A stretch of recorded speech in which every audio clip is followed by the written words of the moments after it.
तीसरी लहर, अशोक सिद्धार्थ, हम तीसरी लहर की बात, श्री अशोक सिद्धार्थ जी, संजय जी प्लीज, प्लीज आगे प्लीज, अभी हम तीसरी लहर की बात करते हैं, तो तीसरी लहर की से नेक्स्ट स्पीकर हमारी तैयारी क्या है? अशोक सिद्धार्थ। हमने अस्पतालों में कितने कोरोना बेड बढ़ाए हैं, हमने कितने डॉक्टर नर्स बढ़ाए हैं, ऑक्सीजन के कितने कितने वेंटिलेटर खरीदे हैं, एम्बुलेंस कितने लाए हैं और दवाओं का क्या इंतजाम किया है, ये आपको बताना पड़ेगा। इसलिए अशोक सिद्धार्थ जी हैं, आप स्टार्ट कीजिए प्लीज, आप स्टार्ट कीजिए। नहीं, I will call next speaker otherwise. Please आप बोलिए प्लीज। सर हाउस तो ऑर्डर कराइए सर। आप बोलिए प्लीज, नहीं तो I will call next speaker. आवाज प्लीज आप बोलिए। कैसे सर बोल सकते हैं? सर हाउस ऑर्डर में कराइए ना। 1 मिनट जा चुका है आपका। सर आपने अन्याय, प्लीज सर तो दोनों लोगों के साथ आप बोलिए प्लीज। उनके साथ भी अन्याय, मेरे साथ भी अन्याय। अब आप बोलिए प्लीज, आप रिकॉर्ड में केवल आपका जो आप बोलेंगे रिकॉर्ड में वो जाएगा केवल। आप बोलिए प्लीज। माननीय उपसभापति महोदय। नहीं संजय जी प्लीज, केवल जो अशोक सिद्धार्थ जी बोलेंगे वो रिकॉर्ड में जाएगा। धन्यवाद सर, अभी टाइम सेट कर दीजिए सर। 5 अब 1 मिनट में घंटी बजी। धन्यवाद माननीय सभापति महोदय, आपने मुझे इस महत्वपूर्ण विषय पर चर्चा के लिए आमंत्रित किया। मान्यवर काफी वरिष्ठ साथियों ने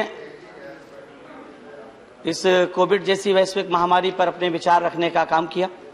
मैं खास तौर से मनोज झा जी से और तमाम उन साथियों से जिन्होंने इस देश में जो लाखों की संख्या में लोग असमय मृत्यु के को प्राप्त किए, उनके प्रति जो अपना प्रेम दर्शाने या उनके प्रति जो निष्ठा दर्शाने का काम किया, मैं उनके साथ संबद्ध करते हुए माननीय हमारे देश की और खासतौर से हमारे उत्तर प्रदेश की सरकार ने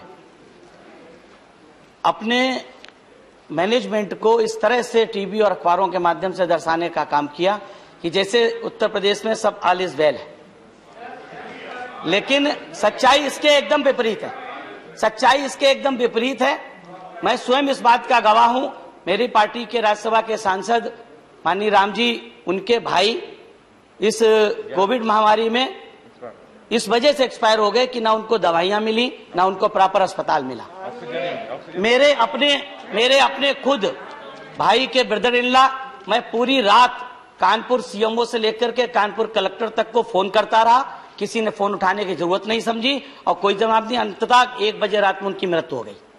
ये है उत्तर प्रदेश सरकार की असलियत।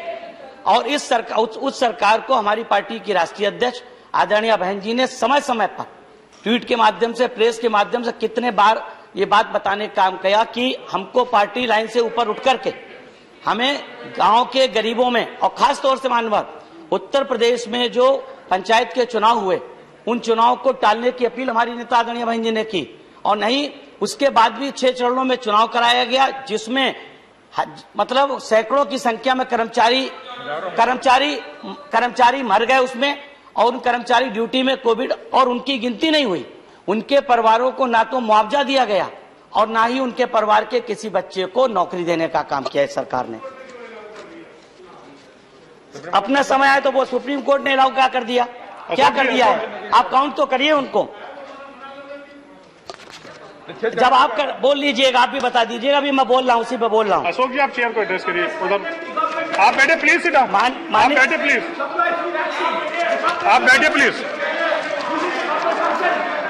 बाद में प्रचार प्रसार की लिमिट आपका समय निकल रहा है। नहीं, अभी कैसे 5 मिनट है सर, 5 मिनट है सर, 2 मिनट हुआ है। बोलिए प्लीज, जरा चेक कर दीजिए।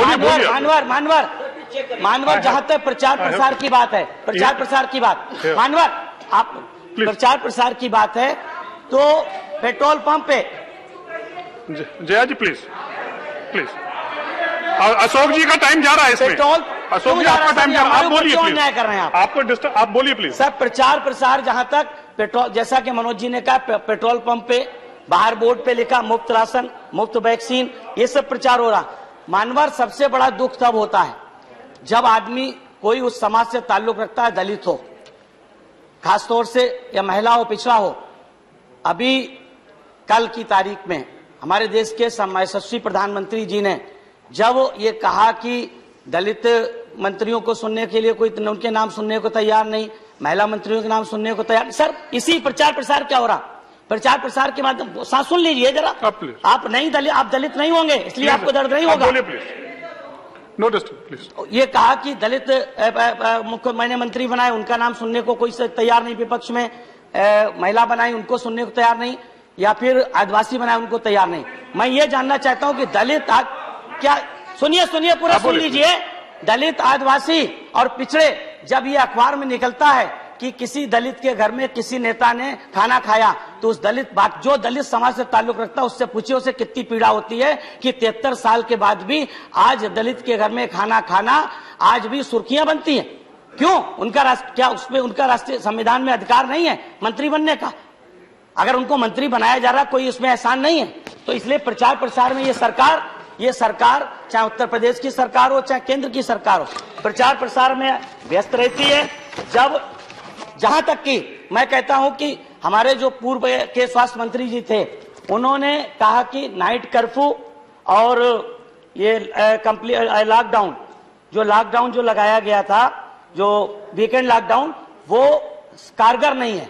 हमारे माननीय प्रधानमंत्री जी कहते हैं कि लॉकडाउन से लोगों को प्रेरणा मिलेगी, और हमारे स्वास्थ्य मंत्री जी कहते हैं, ये 27 मार्च टाइम्स ऑफ इंडिया की हेड न्यूज थी। तो सरकार ही कंफ्यूज है, स्वास्थ्य मंत्री जी और प्रधानमंत्री जी आपस में कंफ्यूज हैं। तो मैं सिर्फ ये कहना चाहता हूं, धन्यवाद सरकार सर, एक मिनट और, कि कोविड-19 के कारण लगभग 30,000 से ज्यादा बच्चे अनाथ हुए हैं। ऐसे बच्चे जो अनाथ हुए हैं उनको केंद्र और प्रदेश की सरकारें चिन्हित करें, उनके लिए शिक्षा, स्वास्थ्य, खान पान, सुन लीजिए भाई, धन्यवाद प्लीज। कहाँ चिन्हित है? उनको चिन्हित करके प्लीज शिक्षा, उनके लिए शिक्षा, अरे डॉक्टर साहब सुन लीजिए, शिक्षा, स्वास्थ्य और खान पान की व्यवस्था सरकारों को करनी चाहिए। नेक्स्ट स्पीकर इज मिस्टर धन्यवाद। जय Bharat. Thank you sir. COVID-19 has taken up pandemic proposition.